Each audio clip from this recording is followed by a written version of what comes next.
football coverage you can count on. The Live Viper 6 Skyview Network, sponsored by Terry Lambert Hyundai. We have Viper 6 alert days going in effect Wednesday and Thursday as we track a lot of rain moving our way that could lead to some flash flooding concerns. I'll have the latest on your forecast coming up. Now on News Channel 6 at 6, Election Night in America. We'll have live reports from around the CSRA as your News at 6 starts now. Live from Television Park, this is WJBF News Channel 6, your local election headquarters. Good evening, everyone, and welcome to our election night coverage. I'm Jenny Montgomery. I'm Brad Means. Thank you for joining us. We do appreciate it. Coverage you can count on begins with team coverage of all the big races in our area tonight. We have live crews across the CSRA and the nation tonight. Archie Seshadri is live in Atlanta, Bria Smith in Richmond County, and Sean Cabbage-Stalk in Aiken County. We'll hear from each of them throughout our broadcast. Look forward to that, but first, here we are just 1 hour away from polls closing in Georgia and South Carolina. 4 million people have already voted early in this election. For our first check of the weather, here's Chief Meteorologist Jenna Petracci. Well, we definitely had some rain earlier, all very light activity, cloudy skies, but now it's completely dry. The clouds have actually cleared a little bit once the sun went down. Here's a look at our Terry Lambert Hyundai Skyview cam at the Amentum Center in Aiken. We had some very warm temperatures today, even this morning, low of 67 degrees. That is 22 degrees above our average of 45, so it is abnormally warm for this time of the year. High today was 80 degrees, and we actually picked up on 0.32 inches of rain at Augusta Busch Field. Our temperatures are now in the low 70s to even some mid-60s here and there. 75 in Barnwell, 74 in Augusta, Millen at 78, 76 in Swainsboro, Wrightsville at 78, and 70 in Edgefield. The dew points are in the upper 60s, and we even made it to the 70-degree mark in some places today. So that is a lot of moisture, especially for this time of the year. In November, not only do we usually have some chilly temperatures, but we usually have very dry air in place. But we have dew points that resemble summertime, and we also have a southeast breeze around 5 to 10 miles per hour that's bringing in all that moisture, and winds are gusting up to around 15 to even 20 miles per hour at the moment.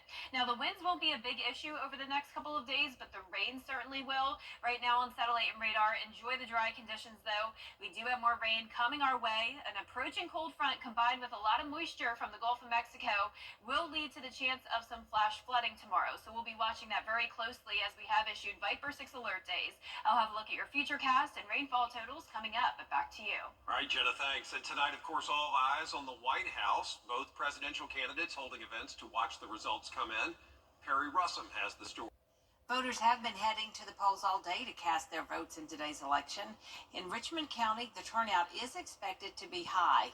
Bria Smith is live now with an update. Bria? Yes, Jenny. Well, the polls have been open since 7 a.m. and we're already down to 1 hour, but I've had the chance to speak with people who say it is crucial for them to cast their ballots today. Now, 68 precincts are open throughout the county, and so far, election officials say turnout has been steady at all precincts. Some of those voters were first-timers and shared they're voting for a better tomorrow. Others are saying it's just the right thing to do. It's important because if you don't vote, don't complain who made, you know what I'm saying? That's our right. We look how far we, to earn this right, to be able to vote. And it's important. I feel like my vote is a big matter. Like, it's really important. My grandma always taught me that you always need to vote. It's important to have your opinion in anything because, like, the president is a big part in life. Like, it's how you get ahead. And like I said, there is just one more hour, so if you haven't voted and you plan to do so, you'll want to hurry and just be sure of that assigned precinct because polls do close at 7. But for now, reporting live in Augusta, Bria Smith, WJBF, News Channel 6. Voters also heading to the polls in Aiken County today, and our Aiken Bureau Chief, Sean Cabbage-Stalk, is live at the Odell Weeks Center. Sean. Hey there, Brad. It's great to be with you. People are excited, and we saw long lines at several polling locations here in Aiken County. Here at Odell Weeks, the lines seem to be dying down as we get close to 7 o'clock. Election officials told me about 500 people cast their ballot by 6, and they expect more people to come by 7 o'clock. The main issue was voters need to update their addresses. At Warren Baptist Church in North Augusta, they had some issues with their machines. They weren't working, but they're fixed now. Several voters stressed how important it is to make sure you cast that vote. We can vote for who we prefer to lead the country, who will abide by the Constitution. It's something that Americans should relish. You just have to find the person you think, will take the country in the right direction or the area. We had some local representatives too, so you're never going to find someone who you totally agree with. And that's true. Polls will stay open until 7 o'clock. Of course, if you're in line during that time, you'll still be able to vote. Live in Aiken, I'm Aiken Bureau Chief Sean Cabbage-Stock, WJBF News Channel 6. All right, Sean, thank you. Some voters in Aiken County say they wish they had heard more about the local items on the ballot. Splost was on this year's ballot in Aiken County. It's not an additional penny, but a 10-year extension of the current tax. Some voters say they did not realize this was on this year's ballot. I think it would have been helpful and maybe there was a way to get that information. I didn't realize that was going to be part of the vote and that it was even on the table. And we didn't receive ballots this year, so we had to read it while we were in there. Although voters we spoke with were fine with that sales tax being on the ballot, they say they wish they had had more information ahead of time rather than reading the information while voting. Coming up, an unexpected departure at the Augusta Commission meeting. Yeah, why that early exit prevented commissioners from doing any city business. Next. Election night. On Election Day, Augusta's elected officials had a meeting full of issues to discuss. But they didn't get to the people's business because the numbers didn't add up. George Escala has the story. It was supposed to be the meeting where Augusta arts groups get their grant money from Arts in the Heart. The groups were here, but not enough commissioners. A lot of people are disappointed. I understand their disappointment in that, you make the sacrifice away from work to be here, and we can't conduct business, and we certainly apologize for that. The meeting started with just enough members, but moments later, Commissioner Bobby Williams left, leaving no quorum. Welcome to Augusta. Just surprised. He was here. He left. No explanation. I went out to the parking lot to try to see if his vehicle was still here, and he was gone. Business could have been conducted if it was just Williams' empty chair. But Commissioners Mason, Johnson, Pulliam, and Mayor Pro Tem Garrett were also absent. We wasting people's money. We wasting people's time, and our job is to take care of the people's business. It's a shame. It's embarrassing. There's no excuse in it. I'm very disappointed with my colleagues. It's one of those things I wish we could have because it's just going to pile up city business for next week. Commissioner Williams was unable to be reached for comment. Commissioners will try again to finish this day's business next week. In Augusta, George Escala, WJBF News Channel 6. Jenna back with another look at the weather, about to break that drought big time. Yeah, we're in that first phase of drought right now, and it seems like lately every time we enter this phase of drought, we get a lot more rain than what we even need to fix it, and that'll be the case tomorrow. We are tracking the potential of flash flooding. Stay with us for your full forecast. Georgia's heavy truck traffic. You can't always choose the weather, but you can choose your weather app. Go with the most accurate and most trusted, the Live 536 mobile app. Download it today. Now, your most accurate forecast with WJBF Live 536. Welcome back. A couple new records for us to talk about. One, we tied a record this morning when it comes to our highest low temperature, 67 degrees this morning. Normal low is 45. We were well above that. And we've also had very dry conditions lately, as you know. A 38 stretch. That's the longest dry stretch on record in the Augusta area, the driest weather we've had since 2005.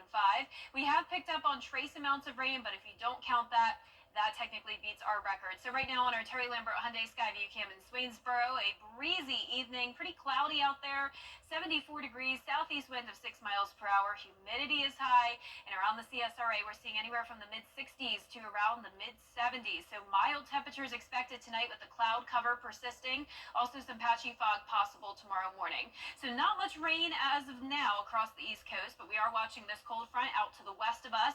That combined with a surge of tropical moisture coming in will bring us some very elevated rain chances for Wednesday and Thursday. So no direct impacts for us when it comes to Tropical Storm Rafael, but it's still responsible for bringing in all that moisture into the Gulf of Mexico.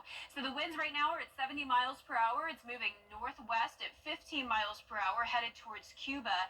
At that point, it will likely become a Category 1 hurricane. After it runs into some cooler Gulf of Mexico temperatures and also some wind shear, it'll actually weaken down to a tropical storm, but for the time it makes landfall, anywhere from around Destin, Florida to Galveston, Texas. So a very large cone of uncertainty here, but we know for sure that it is far away from us. So that is good news, but don't let your guard up. We do still have that threat of flash flooding for Wednesday and Thursday. That is going to be our main concern here. So you don't have to worry about the wind, but definitely need to worry about the rain, especially if you have a damaged house with a tarp on your roof. Prepare for widespread 2 to 4 inches of rain and even isolated amounts between 5 to 8 inches. Now, I do want to show you one model scenario, not to scare you, but just to prepare you for the worst. Of course, this is most likely an extreme scenario, but it just goes to show that if we do have the rain sitting over us for an extended period of time, which some of these models are implying, that means rainfall totals could even get up to around 10 inches. So we'll be watching this very, very closely. Our future cast tonight at 10 o'clock still showing the dry conditions, clouds and fog tomorrow morning, but a dry start when you're headed out the door. Notice how the rain comes in the afternoon and just sits over the area as we go into Thursday, just really not budging. So if that actually plays out, that's why we can have those high chances of rain. Here's a closer look at home now. Wednesday at 11 o'clock in the morning, light rain moves in, then some heavier downpours. This continues overnight, and then when you're headed out the door Thursday morning, definitely need the rain gear with you. It will be a very, very soggy setup, and then we'll start to dry out by Thursday night. Low temperatures tonight, well above average again, mid-60s. Highs tomorrow in the mid-70s to around 80 degrees. Here's a look at your 10-day forecast. Lower rain chances over the weekend, but staying mostly cloudy, and warm temperatures still into next week. Now, congratulations to today's umbrella winner. That is Steve Broom from Washington, Georgia, a loyal WJBF viewer. So congratulations, Steve. You can pick up your umbrella here at the station and sign up to win yours on WJBF.com. Storms can wreak havoc on your... We're bringing the world to Aiken with USC Aiken's Cultural Series at the Etheridge Center. Join us for The Wild Cards on Saturday, November 9th. Led by their irresistible harmonies and fiery musicianship, this Nashville duo has captured the acclaim and attention of country music fans all over the world. USC Aiken's Cultural Series. For tickets, visit EtheridgeCenter.universitytickets.com or call 803-641-3305. The CSRA's favorite news app is now even better with easier access to local news, weather, and streaming video. Download the News Channel 6 mobile app. Now, WJBF sports coverage you can count on. The 11th ranked Clemson Tigers looking to bounce back this week, coming off a stunning 33-21 loss to the Louisville Cardinals. It'll be Clemson's third true road game of the season, and if the Tigers get a sixth conference win on Saturday, it would be the 14th season in the last 16 years they were able to do so. As for their opponent, it's one of the oldest series in Clemson history, dating back to 1900. The Tigers have won 6 consecutive games against Virginia Tech. They lead the all-time series 23-12, and the team looking to turn the page and focus on the task at hand. It's disappointing when you're in control of your destiny, and then all of a sudden you're not. So we don't control our destiny anymore. But you know what we do control? Our decision, what we do today. We still control our effort, our accountability, our attitude, our work ethic. We control how we respond. Kickoff is at 3:30 p.m. on ESPN. And after several weeks of practicing, the Augusta women's basketball team opens their season in Tigerville, South Carolina. They'll take on North Greenville on Friday and Barton College on Saturday. The Jaguars bring back senior leadership from last season, including Autumn Phillips. She was named to the preseason all-conference team, who led Augusta in scoring last year. They finished 22-9 overall a season ago, and they're picked to finish second in the Peach Belt Conference preseason poll, and they're looking to make yet another postseason run. I'm definitely challenging them more this year. They know what it takes to get to that level of going to the NCAA tournament and being able to experience that winning type season. And I think I've been really challenging them to, continue to bring that energy and being intentional in practice. And because we've been practicing a lot lately. Their season kicks off at 11:30 a.m. on Friday against North Greenville. All right, a lot happening. Thank you, Gianna. Sure is. We'll be right back.